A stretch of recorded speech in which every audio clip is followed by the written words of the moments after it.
একজন নারী, শোনেন, একজন নারী বনু কাইনুকার বাজারে গিয়েছিলেন তার প্রয়োজনে। ইহুদি তার শ্লীলতাহানি করেছে, তার সতর খুলে দিয়েছিল একজন ইহুদি।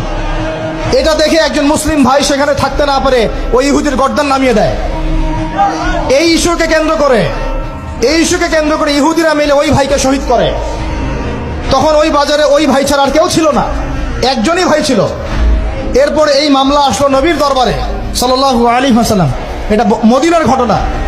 নবী সাল্লাল্লাহু আলাইহি ওয়াসাল্লাম ওই সাহাবীকে তো দোষারোপ করেনই নাই, ওই সাহাবীকে দোষারোপ করেন নাই, বরং নিজে বর্ম পরে অন্য সাহাবীদেরকে বলেছেন তোমরা বের হও, আমরা বনু কাইনুকা আক্রমণ করবো, ওকে এখান থেকে বের করে দেবো।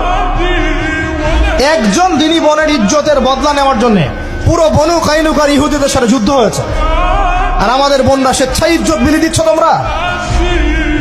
তোমরা হচ্ছে মাটির তলে চলে যাও, তোমাদের বেঁচে থাকার চেয়ে মাটির তলে চলে যাও। তোমরা নিজেরা স্বেচ্ছায় ইজ্জতের বিসর্জন দিচ্ছ।